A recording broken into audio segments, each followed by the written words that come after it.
Class 6 honeysuckle chapter 4 question answers. First question है, where was Kalpana Chawla born? Why she called an Indian American? तो Kalpana Chawla was born in Karnal in Haryana. She was born in India but married an American, so was naturalized US citizen. That is why she is called an Indian American. Second question, when and why did she go to the US? Who did she marry? So she went for a master's degree to the US. Earlier she had a Bachelor of Science degree in aeronautical engineering in India. She married flight instructor Jean-Pierre Harrison. Question number 3. How did she become an astronaut? What gave her the idea that she could be an astronaut? After qualifying as a pilot, Chawla applied to NASA Space Shuttle program. She was first hired as a research scientist at NASA. In 1994, she was selected at NASA for training as an astronaut.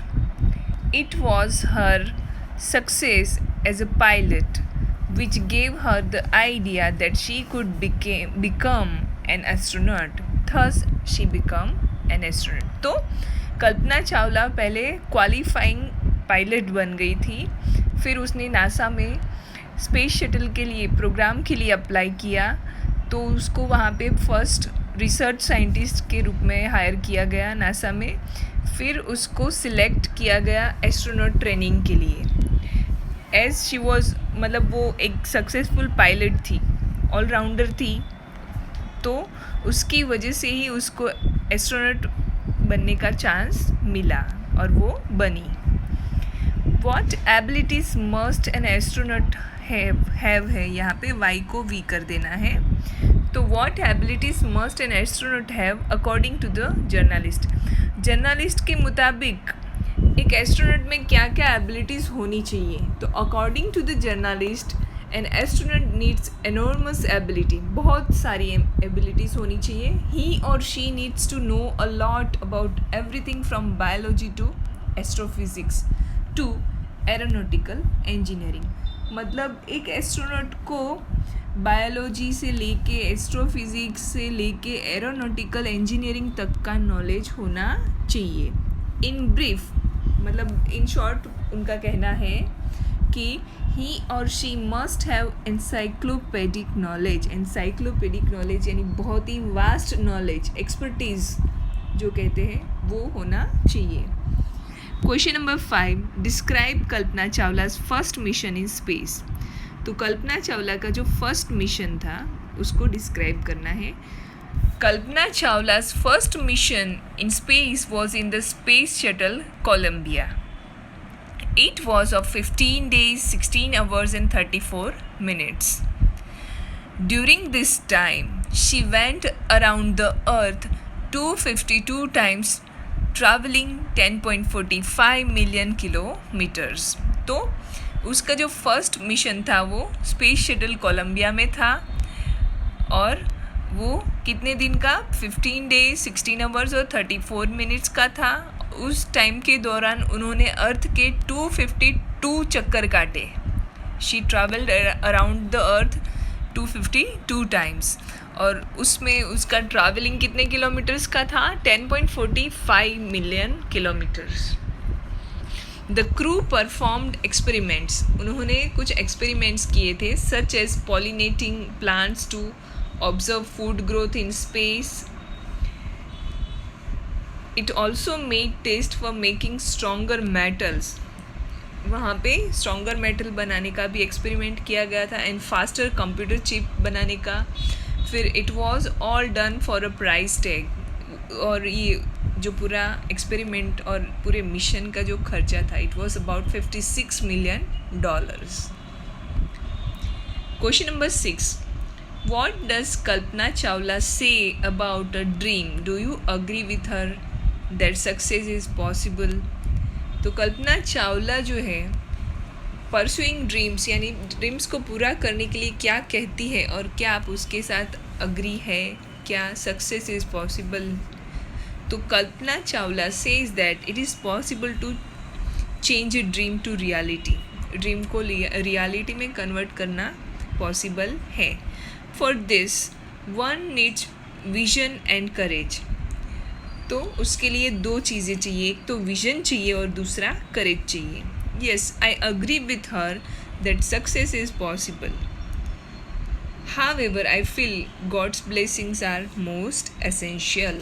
और फिर हम लोग उसके साथ agree तो है, पर हमारा ये भी मानना है कि गॉड की जो ब्लेसिंग्स है वो भी एसेंशियल है. ये जो बड़े लेटर्स में नीचे है उसको भी आंसर में ऐड करना है. ये इनकम्प्लीट सेंटेंस है. देन वर्किंग विथ लैंग्वेज, ये टेक्स्ट बुक में करना है, मैचिंग है. तो सॉल्यूशन नीचे ही दिया है. सारे ही वर्ड्स के मीनिंग्स जो सारे चैप्टर में ही आए थे, फ्रेजेस, उसके मीनिंग्स उसके सामने ही दिए हैं सॉल्यूशन में, तो वो लिख लेना है. देन एक्सरसाइज बी में use this phrases in sentence of your own after finding out there meanings. तो कुछ फ्रेजेस दिए हैं आपको बी एक्सरसाइज में, उनके मीनिंग्स भी लिखने हैं और उनको सेंटेंस में यूज़ करना है. तो सारे ही फ्रेजेस बहुत ही इम्पोर्टेंट है, आपको याद भी रखने चाहिए. तो लर्न भी कर लेने हैं फ्रेजेस, उसको सेंटेंस में यूज़ किया है. तो ये जो पूरा एक्सरसाइज सॉल्यूशन है वो पूरा नोटबुक में लिखना है. ब्रोक अपार्ट का मतलब होता है broke into pieces. Then struck over का मतलब होता है टू लीव अ लाइन और long mark. Striked over spread across, तो spread far and wide. Lift off यानी राइज. ब्लास्ट ऑफ यानी be launched by the firing of a rocket. Went on यानी continue. Cheered along यानी encouraged. जो bracket में है वो उनके मीनिंग्स हैं. तो मीनिंग्स और उनका सेंटेंस, ये पूरी एक्सरसाइज नोटबुक में लिख लेनी है. 9 सेंटेंसेस, 9 फ्रेजेस, उनके मीनिंग्स और उनके सेंटेंसेस. देन सी एक्सरसाइज में सभी जो भी वर्ड्स दिए हैं उनके आगे अन लगा के उनका ऑपोजिट वर्ड बनाना है. तो मैंने यहाँ पे बना के ही दिए हैं, वो लिख लेने हैं. और फिर वापस से उनके भी मीनिंग्स लिखने हैं, तो वो नोटबुक में लिखने हैं. जो मीनिंग्स वाला जो पोर्शन है, जैसे कि अनआइडेंटिफाइड. तो अनआइडेंटिफाइड का मीनिंग होता है which has not been recognised. Uncontrolled, जिसका मीनिंग होता है without any control. Unattended, that is meaning of left without being looked after. तो इनके सारे मीनिंग्स लिखने हैं. टोटल तुम्हारे 10 ऑपोजिट वर्ड्स, जो वर्ड्स हैं उनको भी लर्न कर लेना, उनके मीनिंग्स को भी लर्न कर लेना. उसके बाद जो टेक्स्ट बुक में स्पीकिंग है, स्पीकिंग का मैंने सीधा सॉल्यूशन दिया है. कन्वर्सेशन लिखना है एक आपको, किसी 2 लोगों का. मैंने यहाँ पे राम और मोहन का कन्वर्सेशन दिया है, जो सीधा पहले क्वेश्चन टेक्स्ट बुक में से रीड करना है स्पीकिंग का, और फिर ये कन्वर्सेशन जो है राम और मोहन के बीच में वो नोटबुक में लिखना है. उसके बाद है writing. Do you have a dream or something that you very much wish to. अपने ड्रीम के बारे में लिखना है एक पैराग्राफ, और यहाँ पे मैंने सैम्पल पैराग्राफ दिया है.